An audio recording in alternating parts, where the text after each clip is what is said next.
podcast that you're listening to is being presented to you with the cooperation of the SJ Network. If you're a person who needs a publicist and you want to appear on podcasts, contact Stephen Joyner at s-j-network.com. Let's get on with the show. Ellie, today's guest in the Sherpa screening room is Stephen Pitalo of the music video Time Machine magazine. Were you ever in a music video? Yes, I was. I did a Whitesnake video with Tawny Katane. She laid on the hood of a car, and I hid in the glove compartment. I miss my early days of fame. Attention, rebels of the Sherpalution. Today's podcast is brought to you by Audible. We would like to give you a free audiobook download and 30-day free trial simply by heading to www.audibletrial.com/Sherpa. There are over 180,000 titles of audiobooks and podcasts, including this one, to choose from for your iPhone, Android, Kindle, or MP3 player. And now, the one and only Mr. Bruce will lead you into the Sherpa Chalet. As a reminder, any similarities to podcasts that are actually funny is likely a violation of the laws of physics. Coming to you from Sherpa Chalet in beautiful downtown Mount Podcastia, it's time for entertainment interviews in the Sherpa screening room. Grab an aisle seat and a bucket of popcorn, but don't crunch too loud or you'll miss the show. Now, here's your host, Jim, the podcast Sherpa.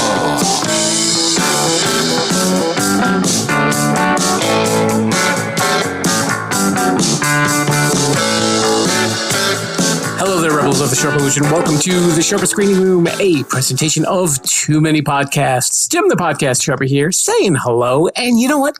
You can listen to this show anywhere that podcasts are played, such as Google Podcasts, Apple Podcasts, Spotify, Amazon Music, and so many more. All the big ones, all the little ones. We are there. We are creeping up all over the place.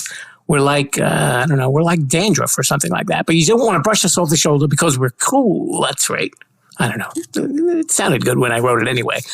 And you know what? The reason why I'm bringing this up is if you are listening to this podcast on Spotify Premium, you will notice that we have a little side project that Mr. Bruce and I did a little while ago called Too Many 80s Songs. And guess what that one's about? Yeah, Too Many 80s Songs. That's right. And one of the episodes that we did was a tribute to the first 10 songs played on MTV. Now, why am I bringing this up? It's because of our guest today. He is the founder and creator of a magazine called the Music Video Time Machine, and he also has an accompanying website called musicvideotimemachine.com. His name is Stephen Pitalo. He's a really interesting guy, and in this magazine, he has interviewed all the people who had a hand in creating some of the classic music videos that you probably grew up loving and watching 24 hours a day on MTV when it was actually music playing and not reality TV. Yeah, it used to be music all the time. Trust me, I was there. And he had a lot of great stories, and you're going to hear some of them and some of the really dangerous music videos that were made, and along with the Sherpa's own personal story of self-torture. Yes, that's right, self-torture. Don't worry, everything turns out all right. But just have a listen. Don't go anywhere, and have a listen to my conversation with Stephen Pitalo of the Music Video Time Machine. Hello there, rebels. We are here in the Sherpa screening room, and I was looking forward to this guest today. Happened to find him online. He is a music video historian and an event producer who is the creator of the website, the Music Video Time Machine. And if you know anything about the golden age of music video, this is a website you definitely want to check out. There's a magazine on there with tons of articles, and there's lots of behind the scenes videos and a lot of wonderful stories. His name is Stephen Pitalo, coming to us from Brooklyn. That's right, Brooklyn. Welcome to the show, Stephen. Thanks a lot, Jim. How's everything there? I'm doing quite well. Now, I feel like I'm kind of selling you short just by calling you a music video historian and an event producer because you've done a lot more than that. Well, yeah, I mean, I've had a lot of adventures in a lot of different areas, but mostly writing and entertainment and media production.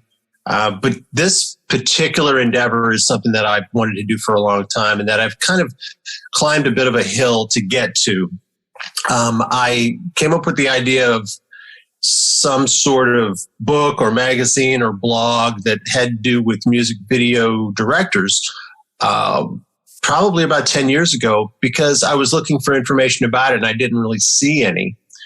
So I talked to this one music video director, Nigel Dick. And this was probably like 2010, maybe even earlier than that. And he actually is a director of commercials. And so I had crossed paths with him in my broadcast producing endeavors. And I asked him some questions about some of the music videos that he had shot, because a couple of them were on his reel. But then I looked at his CV, and there was so much that he had done. He had directed Baby Hit Me One More Time for Britney Spears, but he'd also directed Shout and Everybody Wants to Rule the World for Tears for Fears, and Welcome to the Jungle and Sweet Child of Mine for Guns N' Roses. And I thought that was kind of amazing to have a career with breadth like that for those different kinds of videos. And so I asked him what it was like, and I asked him, just some specifics about what it was like back then. And he was very forthcoming. He really, talked about it in a way that seemed like he was very fond of that time. And it started to germinate an idea in my head. Why not do more of these and try to kind of collect all this data and have a reservoir of information that heretofore wasn't really available? So I started doing these interviews, and one director knew another director. And pretty soon I'd done more than 70 of these interviews with different music video directors. And along the way, because of my work in publicity, I met other publicists who were representatives of different bands, and a lot of bands from the 80s and the 90s. And so I was able to interview those people about that particular experience of making these music videos, because a lot of times bands from those eras, they talk about a lot of different things. Their careers, songwriting, big hits, the legacy of their band, but not always, what was it like shooting that particular video? So it was a different take on those particular bands as well. And so I was trying to figure out what I'm going to do with all this. And then the pandemic hit, and I started thinking, I'm just going to make something with this and start this down the road. So I created Music Video Time Machine magazine. And we put out the first issue earlier this year. It's available online at musicvideotimemachine.com. The next one's coming very soon. And it's the very first issue I'm really, really proud of. It's 84 pages, just packed with amazing stories. Our cover story is, maybe the greatest music video of all time, Michael Jackson's Thriller. And talking to the director, John Landis, he's spoken a lot about it over the years. There's even a making of Michael Jackson's Thriller special that aired, back in 1984. And they actually ended up selling millions of copies of that VHS. That's how big that was. But he talked a little bit about, what the process was behind the scenes, the things that you didn't see, the deals that were made. And then he went on to talk about the experience he had shooting Michael Jackson's Black or White video, because then that's like 2 albums later, and that's a different Michael Jackson by that time. But we have a bunch of music video director interviews. I was lucky enough to be able to talk to Bob Giraldi, who directed music videos for actually 2 brand new Rock and Roll Hall of Fame inductees this year, Lionel Richie and Pat Benatar. But he also directed Beat It for Michael Jackson, and that Paul McCartney and Michael Jackson Say, Say, Say video. He did a bunch of really interesting ones. And he even talked about working with Jermaine Jackson, which, I was interested in sort of the juxtaposition of those 2 guys. So then I also talked to another American director, Samuel Bayer, whose heyday was more of the early 90s. He has the distinction of having directed both Smells Like Teen Spirit for Nirvana and Blind Melon's No Rain, which couldn't be further from this, apart. But when you look at it and you see how it's shot, you can see some of what what Sam tries to do in being very true to the artist and almost documentarian. His videos for the Cranberries were actually shot in Ireland. So those are fascinating ones to watch. And he talks about working with David Bowie and shooting with the Rolling Stones.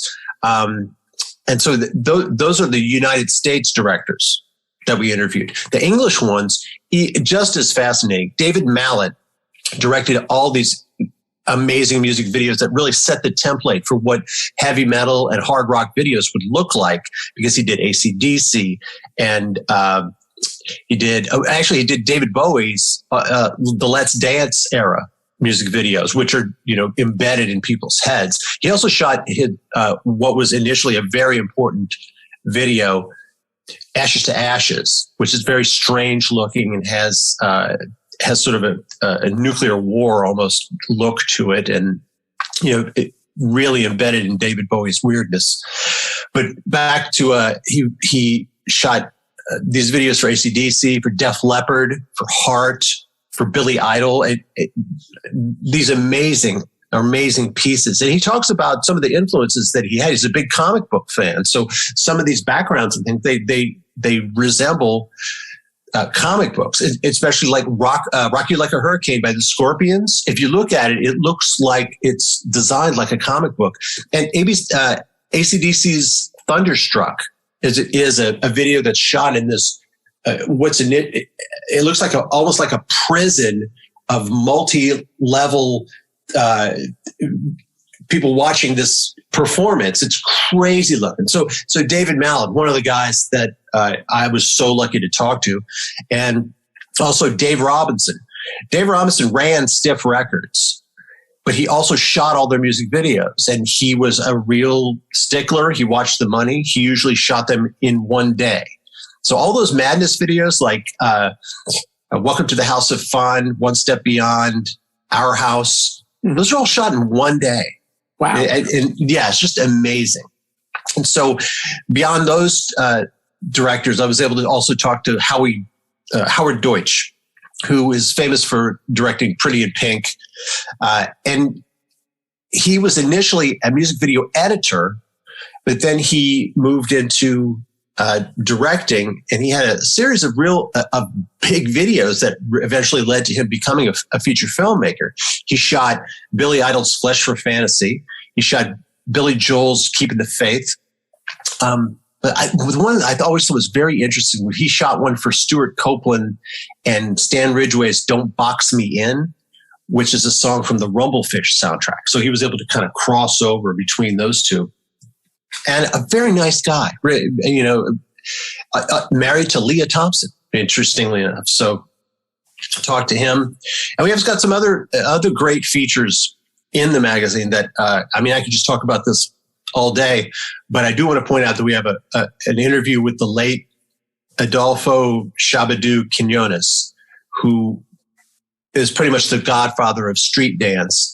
He made appearances he's basically a breakdancing matinee idol. He was the lead in Breakin', but he's also very prominent in I Feel For You by Shaka Khan.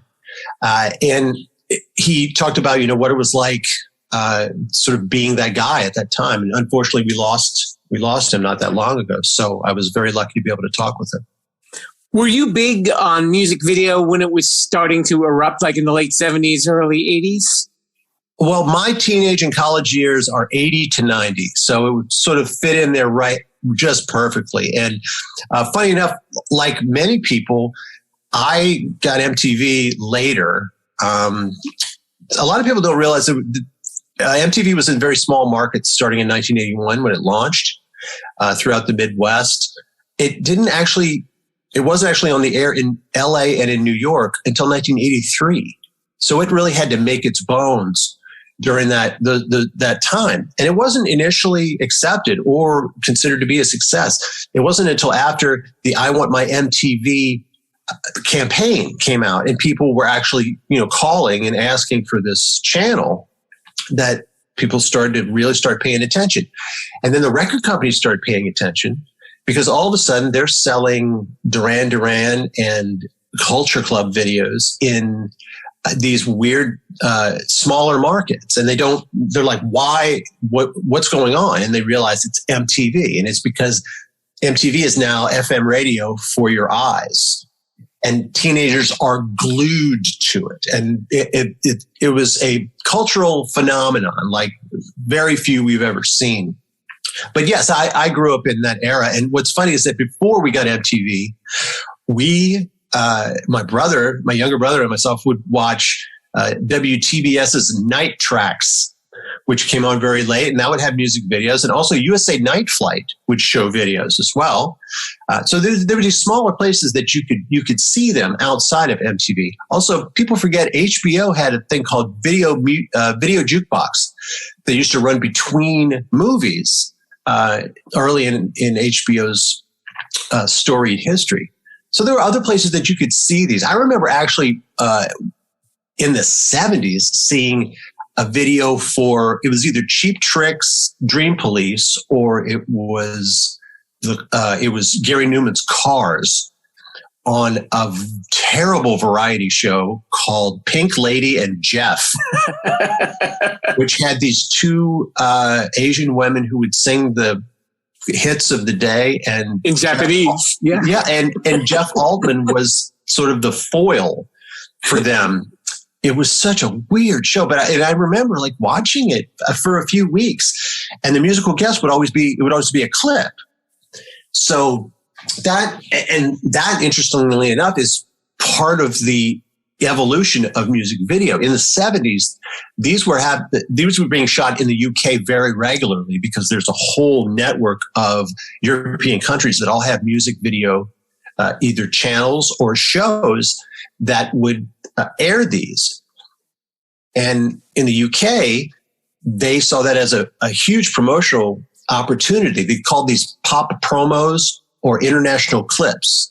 So you would shoot those. And so that's why when MTV first went on the air, a majority of the clips that you see, they're not, I wouldn't say that there's a majority of English acts, but there's a majority of English music video directors who had shot all these. Pat Benatar, her first video, You Better Run, shot by an English director, Keith McMillan.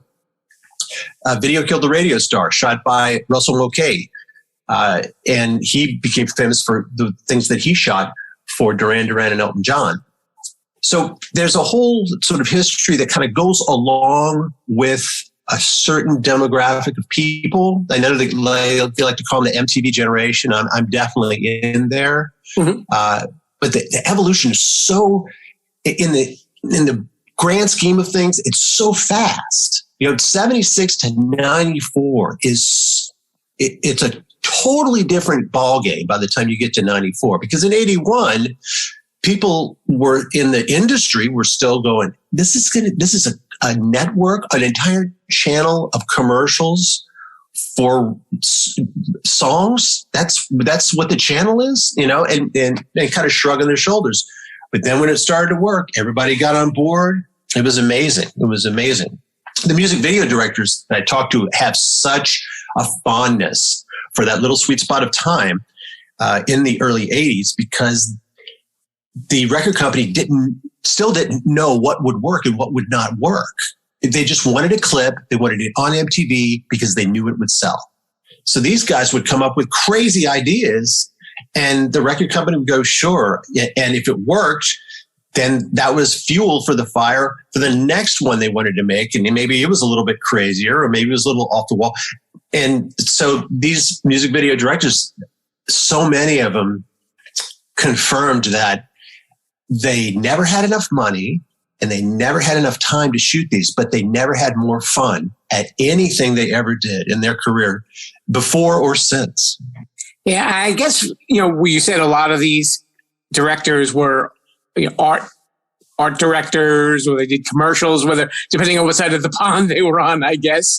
And it was probably more convenient, if they were making like TV shows or movies. This was something, like you said, like the Madness videos, where they could do it in a day as opposed to dragging out a shoot for months on end. One of the most distinct differences between the UK directors and the US directors is that the ones in the UK were a lot of art school students, and they were looking for filmmaking opportunities. And you gotta remember, London at this time, there's not a lot of opportunity to shoot movies. There's only, 2 channels, maybe 3 at this moment. So if you wanted to go into this, there was a very limited opportunity unless you shot these particular pop promos. And so that's why Rod Stewart has 11 music videos on the very first day of MTV in August 1st, 1981. It's incredible. But the opposite side of that is that in the United States, guys who were shooting music videos were also shooting commercials. That's kind of where people went to find their music video directors for artists if they didn't want to hire somebody from the UK, if they wanted to keep it local. So you had guys like Tim Newman, who shot the ZZ Top videos. You had guys like Wayne Isham, who shot all the big pop metal videos for Bon Jovi and Motley Crue. And you'll notice the dichotomy between these two is that when you're a commercial director, you have your eye on what's going to pull people in. What are people looking for? And, everything from, someone like Gil Bettman, who shot Sammy Hagar and Chicago videos. Between those, it's all about cars and girls. There's so much that has to do with the U.S. music video that's about cars and girls. These guys were shooting beer advertisements at other times. Meanwhile, the UK, these guys are all about the art of it, and looking at Zoom magazine, which had this incredible imagery that they would tap into. So it made for a very interesting, not even dichotomy, but made it more of a varied palette when you were watching MTV. And that was part of the fun of watching it. It's not knowing what the next one was going to be, which is something that's lost on the on-demand generation that we have now. They don't really take any chances on that type of thing. I mean, as far as I know, it seems like everything is so made for convenience, and there's a difference between being in a record store and asking, like in High Fidelity, talking to Jack Black about, Sisters of Mercy album and the Jesus and Mary chain. There's a difference between that and just having an algorithm that's saying, hey, if you like this, you'll like that. You're very specific in when you define the golden age of music video. I think it's interesting you said that the first real major video that affected this was Queen's Bohemian Rhapsody, because I guess it probably necessitated the video having to promote the song. Well, it's sort of an interesting path for that particular song and that particular video, which is something I think we're going to cover down the road in Music Video Time Machine magazine. Bruce Gowers shot Queen's Bohemian Rhapsody in less than a day. All the effects that you see in the middle part during the opera were all done in camera by turning the camera toward one of the monitors to make that interesting, which essentially a visual echo kind of look. So there was no post-production. They shot all that, they cut it together, and they, as Bruce said, they were in the pub by the afternoon. But the problem was Top of the Pops was not going to show it. They insisted that bands come on and perform whatever the song was that they were going to do, and the band basically said, "No, we're not going to do that because we haven't really figured out how to do this live, and we're not going to come on and perform it live because you can't really perform it live." And you think about it, and they said, "Well, I guess you're not going to be on Top of the Pops," and they're like, "Okay, well, that's the way that is." But the problem was, Bohemian Rhapsody climbs the charts, gets to number one.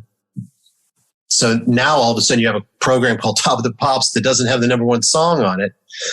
So now the pressure is on Top of the Pops. What are they going to do? They eventually relent and allow it to go on.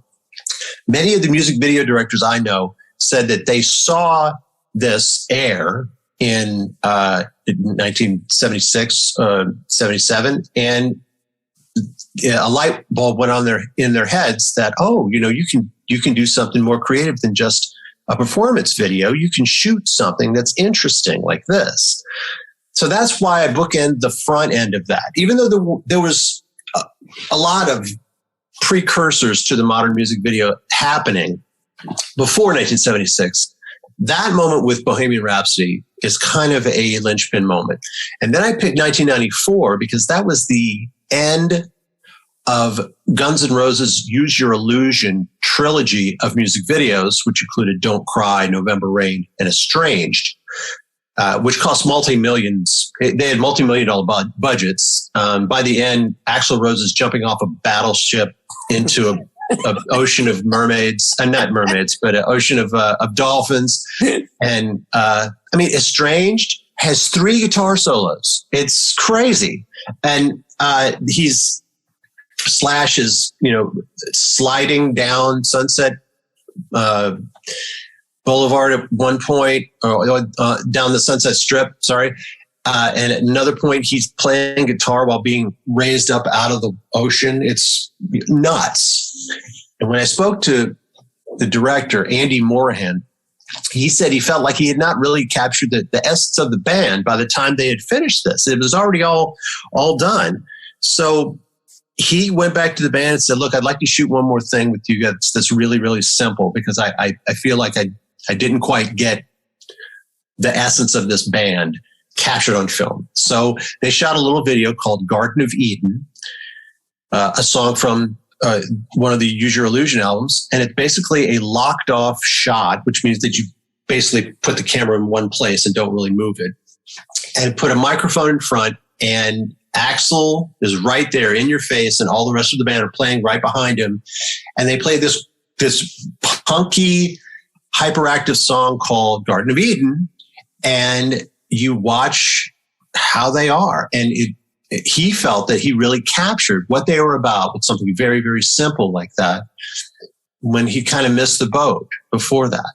So I thought that was a good bookend, going right back to where music video kind of started, which was performance, and capturing the essence of the band.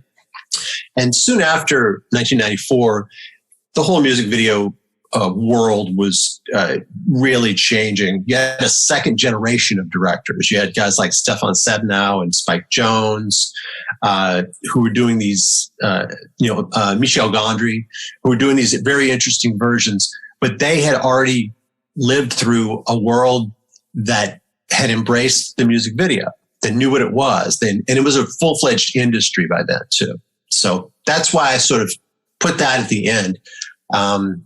Not to discount any of the music video directors of the 90s who come later. But it did turn into something else. And then eventually, as we all know, when art and commerce fight, commerce ends up winning pretty big. And, things just change. They just change. The music obviously got a lot less important on MTV, and they started shifting over to reality television. And I find it kind of odd that they still do a music video award ceremony, being that that's not really their focus anymore. It's not lost on everybody that MTV doesn't really play videos as much anymore. On the 40th anniversary of their first day, if you looked at the schedule, there's almost no videos being played at all. And if you notice also, if you look at the MTV logo, they cut music television off of the bottom of it. So now it should, because they think that there's some sort of, I don't know, cachet to just having it say MTV without the music television. Right. But the joke sort of writes itself. MTV doesn't really stand for anything. Right. And it's part of it is the old person in me saying that it just sucks now. It's just not as good. But it's really hard to think of any other channels that have the sort of arguments attached to them the way MTV does. way people are like, it's not what it used to be. It's not as good. What other channels do you know like that? Except, maybe Bravo, just because Bravo used to be an arts network and now it's just Real Housewives all the time. Right. But other than that, it's hard to, and I also think that there's like they said, the MTV generation, they really feel not weird, but they feel a very tight ownership of not only the channel, but the channel's success. And they feel like they've, to a certain extent, been abandoned. So it's odd. It's an odd thing to see. I personally think that MTV should do one or two things. One, they should reprogram it as a station that actually,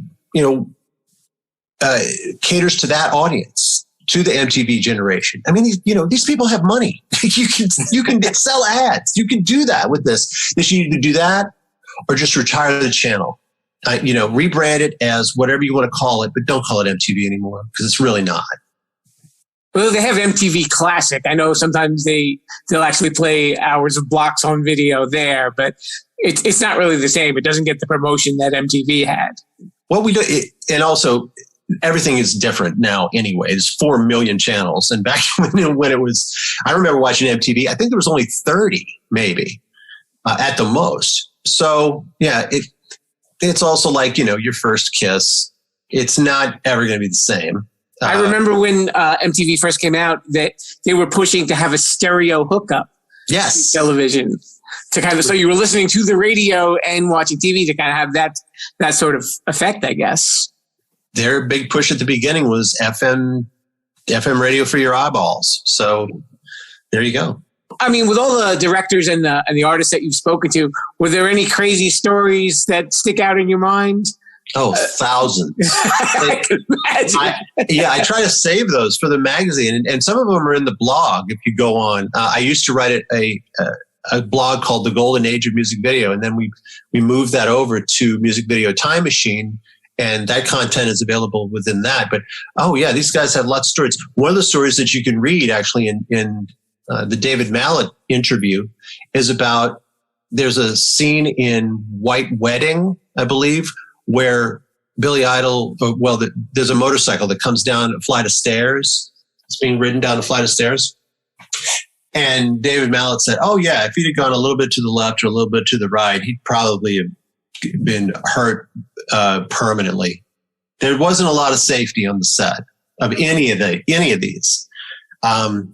One particular story that I really enjoy, which will be covered probably in the very next issue, is a music video director one time had a scene where these two actors are running away from a tree that is supposed to have either been hit by lightning or blew up or something like that.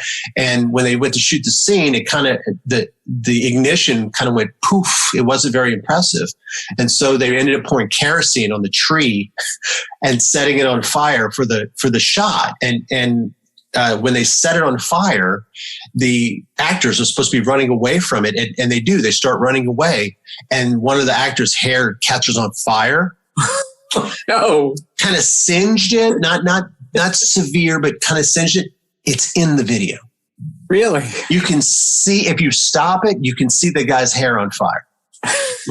So, yes, crazy stories like that. Jeff Stein, one of these video directors who did Hall & Oates, Out of Touch, and Method of Modern Love.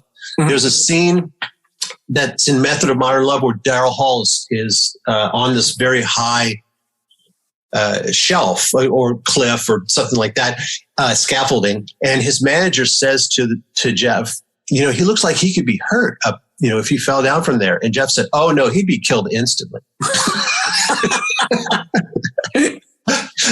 I know they weren't big fans of music video. I saw that interview with John Oates, and it is hilarious. Oh yes, John's interview in this particular issue is one of my favorites.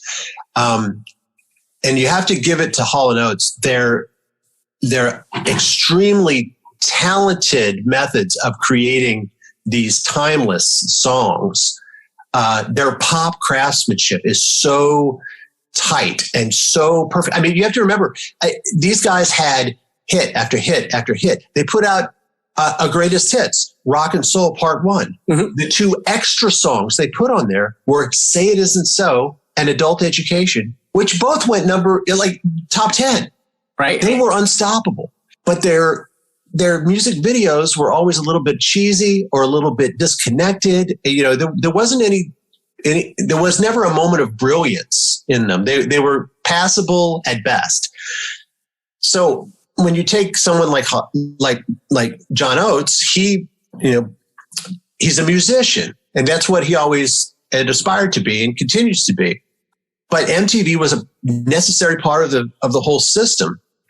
So I got to give it to Hall & Oates. Their pop craftsmanship was so good that their crappy music videos didn't ruin their career. I would definitely agree with you. I remember a while back, it was probably in the 80s, the band Yes, and MTV put out their video Leave It. And there were 12 versions of it, and they played them consecutively the day that it was released. Oh, I remember that. Yeah. I remember that very distinctly. I believe that was Godley and Cream that shot those. Yeah. And Kevin Godley, that's another great interview I'm going to show ways down the road. He said, not that they were looking through an altered view due to any substances, but he said that many of those videos should have been credited to Godley and Cream and Hash. And I remember Leave It, but what I thought was very interesting about Leave It is they made all these different versions of it and stuff like that, and then they turned it upside down. The shot of the band is upside down the entire time, and I was sort of fascinated at, what's going on? And that's part of what was great about the conceit of MTV was when there's videos that don't make any sense, there's that kind of wink at you like, yeah, we know what's going on and you don't because we're cool. So you keep watching and maybe you'll be cool. I remember when that day it came out, stupid kid me was watching it with my brother. I said, let's watch all 12. Now, I didn't realize this was a form of psychological torture because by version 8, we were rolling on the floor laughing and we didn't even know what we were laughing at. Well, I haven't gone on YouTube to try to see if I could find all 12 of them, but I imagine somebody had it on a VHS somewhere and probably put it up. Stephen, do you think that it got to the point where MTV was almost parodying itself? They were doing the pop-up videos and the I love the 80s and I love the 90s. And they were almost kind of like looking back with like a wink and a nod to some of the videos. I think MTV does not understand parody of itself. Other than one, they did a special one time called MTV Give Me Back My Life. And it really actually was a parody of all these different specials and things that they had been doing. But other than that, I think pop-up video was a way to repurpose these videos and make it interesting in a way that, sort of we try to do with Music Video Time Machine, tell you some things about behind the scenes and things like that. I think I love the 80s. I love the 90s, that kind of thing. It's a repackaging of the same thing.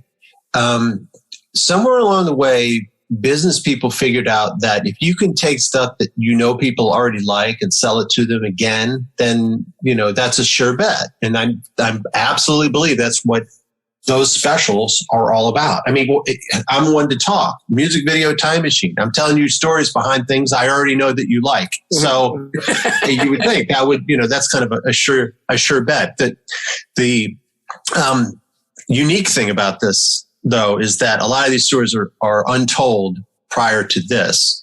I have an interview here with the director of Golden Earring's Twilight Zone video, which is one of my absolute favorites. It's like a little James Bond thriller. So I wanted to know how that all kind of came about. And Golden Earring is a Dutch band, and they had a Dutch filmmaker named Dick Moss who shot this crazy little spy thriller, and it really still stands up.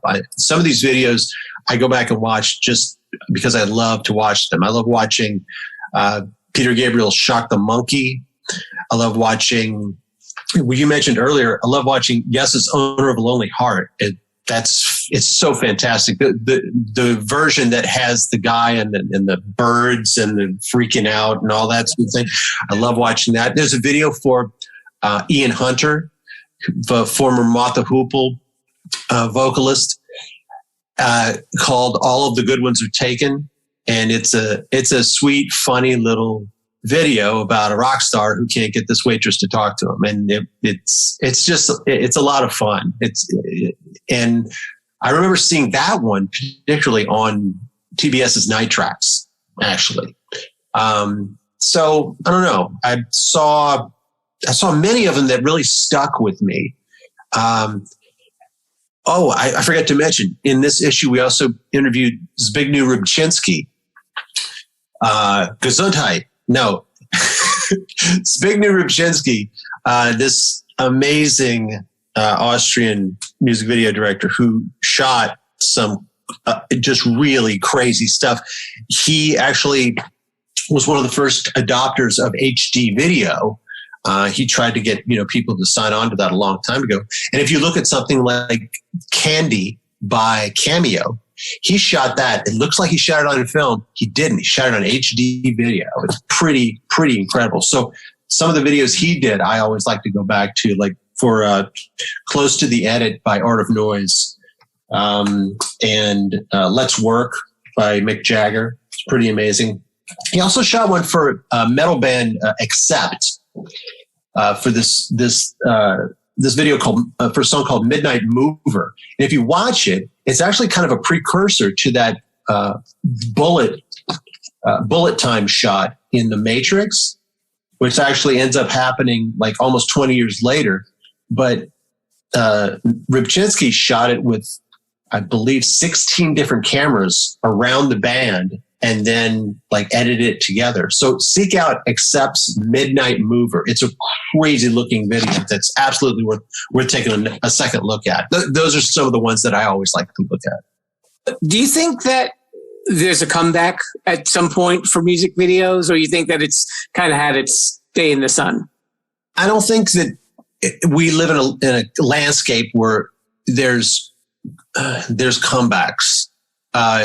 It's just media is just a sea of crap. It's just a total mess, and it's everything all the time. I heard this great comedian not too long ago, Pete Holmes, thank his audience thank you for coming to see me because you could have watched any movie ever. Which is true. And I don't want to go into it too much, but there's so many choices right now that anything that gets a little smidgen of attention is doing its job, because there's so much out there that's just nonsense and garbage and terrible. So I think there's two paths that music video has gone on and that will continue, and that's multi-million-dollar videos for Beyonce and these, Taylor Swift, and these people who have enormous resources to be able to do that. And then the other side of it is this great democratization of the internet. You can record your own album and shoot your own videos and do, and try to build your own audience, do stuff on TikTok, do stuff on all your social media. And that's how you come across someone like Billie Eilish or Lil Nas X. And, these people, they figure out a way. So I don't think there's going to be a comeback. I think it's another resource for people to use. It's like saying are the movies going to have a comeback? Well, they kind of didn't go away. They're just different. And I think music video is the same thing. There's some artists right now that are doing some really interesting stuff. Tyler, the Creator, I always point out as being very inventive and very interesting, the things that he's putting out. I would seek out videos for artists that you enjoy already, but also, think about what filmmakers do you like, and who are they listening to? And there's so many opportunities for you to just get outside of your own comfort zone and see, what's good, what's looking like it's going to be more interesting, and go back and look at some of these groundbreaking, strange videos from long ago. I mean, if you go into the Devo catalog, it's a wild ride, in there. So there's a lot of opportunity for anybody who wants to work in music video, but unless you have, Beyonce budgets, there's still not a lot of money in it. So, I shot my share of micro budget videos, and it's a whole lot of fun. But I can see how someone would tire of it. And I don't know. It's just a different media landscape than it used to be. So I don't know that a comeback is actually a proper term for anything that could happen to probably anything right now. I'm not going to let you go until I mention that it's on your website that you actually won it was VH1's Name the Video, and you won a truck.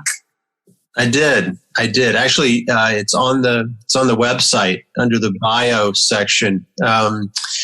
Yes, I was on a game show called Name That Video in 2001, and it's exactly what you would think it would be. It's like Name That Tune, except it's videos. And so in the final round, they would show music videos on a giant screen.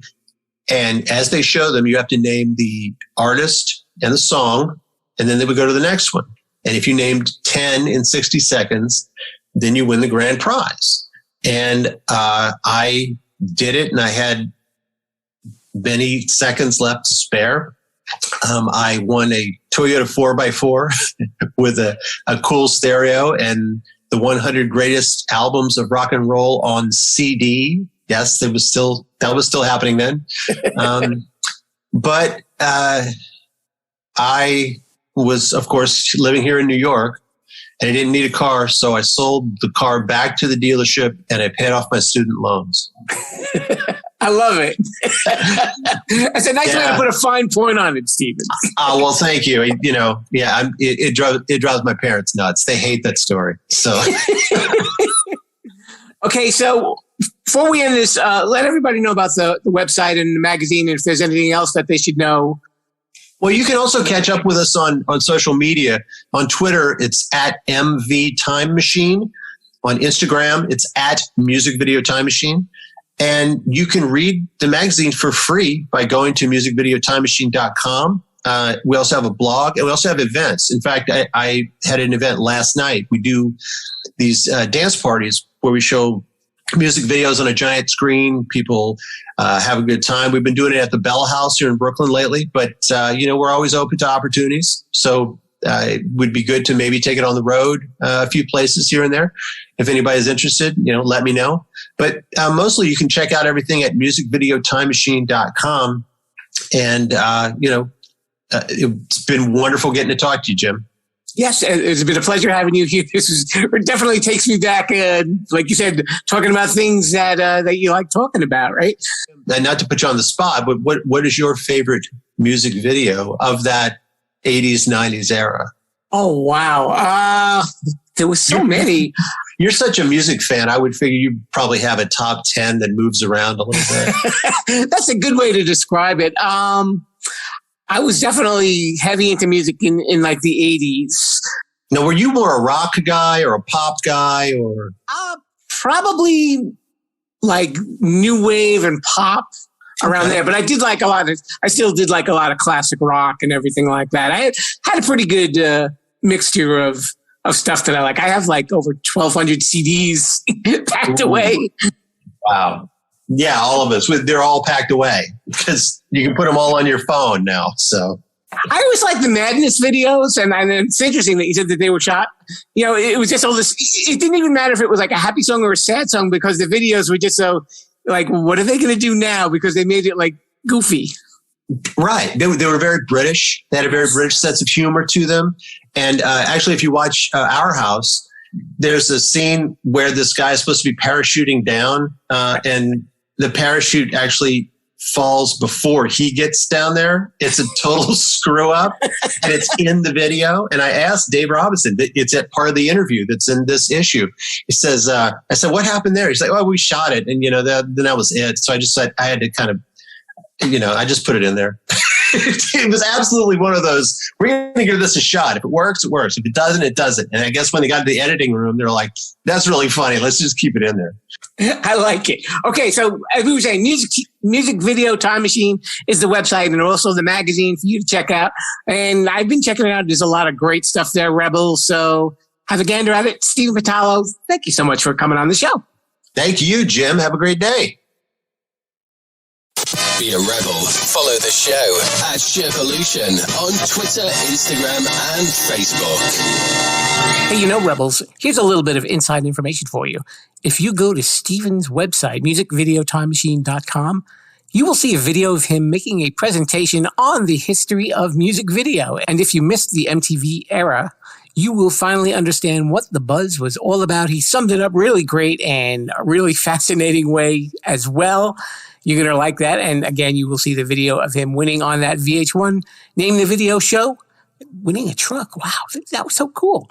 I'd like to say thank you to Stephen for coming on the show. It was a lot of fun getting to know him and speaking with him as well. And I hope you guys had fun too. So thanks a lot for coming along and listening. You can leave a 5-star review or as many stars as you like. 6, 7, 25, 17 and a half on Apple Podcasts or Spotify, and let people know that you are enjoying the Sherpalution and you want them to come along as well. We have a lot of fun here, don't we? Yeah, of course we do. And you know what?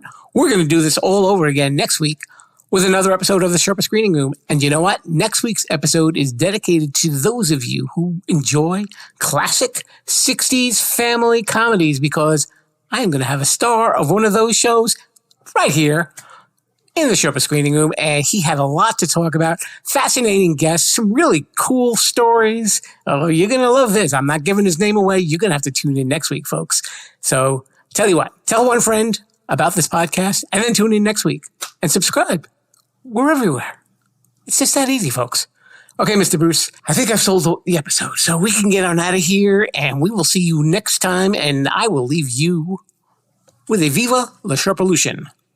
See you next time. Thanks for listening to the Sherpa Screening Room.